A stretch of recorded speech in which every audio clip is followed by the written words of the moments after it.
In the 1980s, it was essentially possible to put together a movie about anything from anything. Truth be told, that's precisely how Gary Goddard developed his superhero movie, which everyone knows is based on Mattel's He-Man toy line. While there's no denying that the first live-action movie in the franchise became a box office failure both critically and commercially, there was just no stopping Masters of the Universe from eventually becoming a cult film. Having said that, of course, it goes without saying that Goddard deserves full credit for its ability to accomplish what he did with the budget he was provided to work with in the first place. 38 years after the movie hit theaters, fans of the franchise are still debating whether the film was a genuine attempt at a fantasy spectacular or a botched cash-in on a toy brand that was already losing its appeal. What do you think went wrong with the Masters of the Universe? In today's video, we're going to get some answers. But before we get into our explanation, we do have one very small request. If you enjoy our content, then please support us by subscribing to our channel. This is a small click for you, but for us it means a lot. Thank you. Let's begin. Truth be told, Cannon Films' initial success primarily came from leveraging trends with quickie, low-budget exploitation flicks. Their business strategy was quite clear. They only required one movie out of every 12 to be a box office success,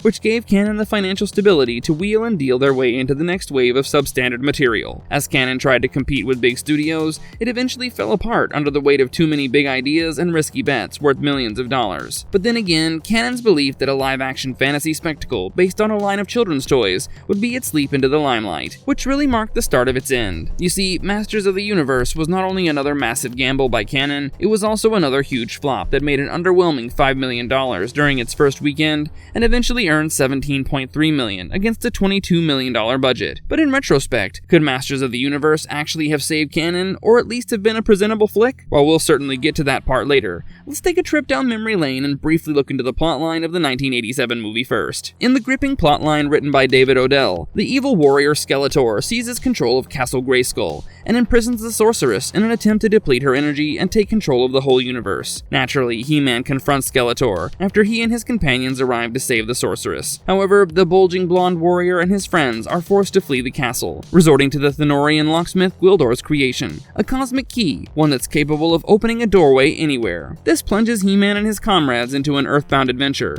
and when they get there, the key is lost. Upon learning that Skeletor needs the key for his plans to conquer the world, He-Man and his companions begin searching for it. What they don't know is that two California teenagers have found the cosmic key and inadvertently send out a signal, prompting Skeletor and his henchmen to prepare to retrieve it and turn Earth into a battlefield. Moving on, according to executive producer Edward Pressman, who was promoting the movie in 1987, Mattel received a rough version of the 1982 Arnold Schwarzenegger film Conan the Barbarian. This version sparked the He-Man craze. Mattel executives were considering licensing the movie for toys, but the violent scenes in the video made them reconsider and back away. Of course, it would have been much simpler to write their own epic about swords and sorcery, with characters and conflicts shaped into settings that were appropriate for their age. You see, for Mattel, a tie-in movie was a no-brainer. The company asked studios to take a chance on a big-budget film because they knew Pressman and liked his work. Most studios declined, estimating that the film would cost around $40 million, and determining that the risks were too high. Mattel authorized a less expensive idea. He-Man would have to go to the present-day Earth to get the cosmic key that would allow him to free the sorceress, who had been taken prisoner by Skeletor, rather than setting the film on Eternia. Eventually, Pressman's revised concept caught Warner Brothers' attention. By then, Cannon was already attempting to make a name for itself,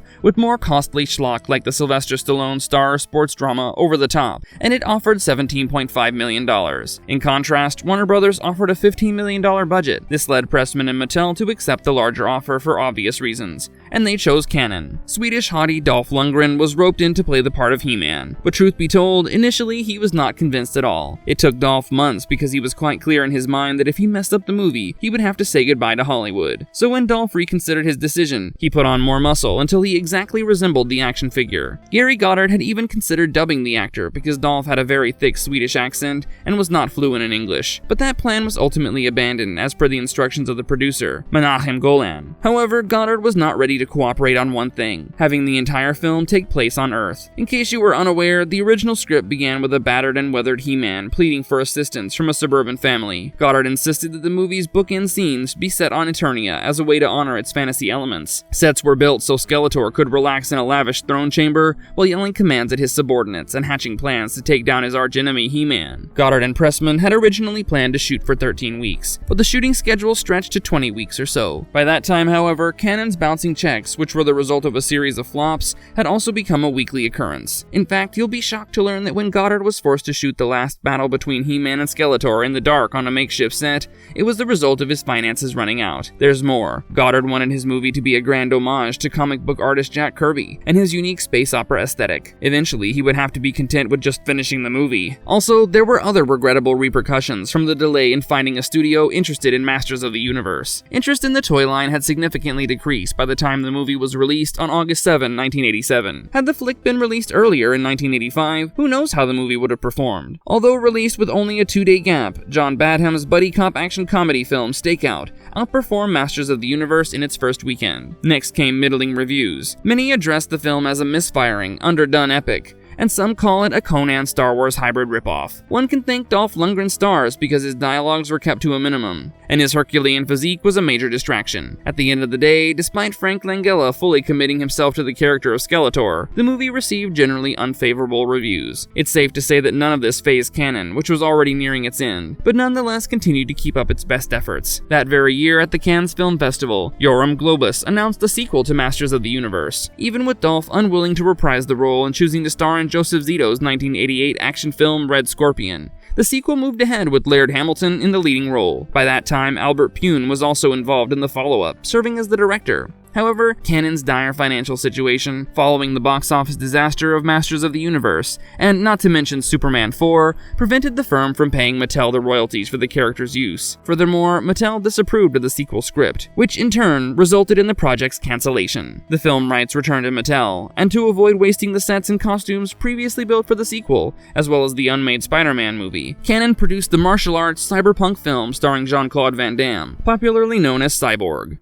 Marvelous verdict. Indeed, the commercial failure of Masters of the Universe, as well as Superman 4 and Life Force, amongst other films, played a major factor in the eventual closure of Cannon Films. But then again, if you ask us, the film also has its strong points, and that is categorically the cast. Dolph Lundgren as He-Man, Frank Langella as Skeletor, James Tolkien as Detective Hy Lubick, and Meg Foster as the sublimely wicked Evil Lyn. Of course, special emphasis must be placed on Dolph Lundgren for looking the part, with his flowing blonde hair and hypnotizing blue eyes. The Swede cuts a suitably larger-than-life figure, standing 6 foot 5 inches tall, and so toned that his muscles appear to have their own muscles. In fact, he looks so ripped that it was impossible to find a credible stunt double. No wonder he did a lot of his own stunts in the movie, although the dangerous ones were still covered by his double. Well, that's all for today, and with this, we finally come to the end of our video here. So who here happens to be a fan of Gary Goddard's Masters of the Universe? Please don't hesitate to hit us with your thoughts in the comments section. Also, stay tuned with us, as we promise to come back with more exciting content. Till then, goodbye and have a nice one. If you liked our content, don't forget to leave a like and subscribe to us if you haven't already. Have a good one and be safe. Thanks, everyone.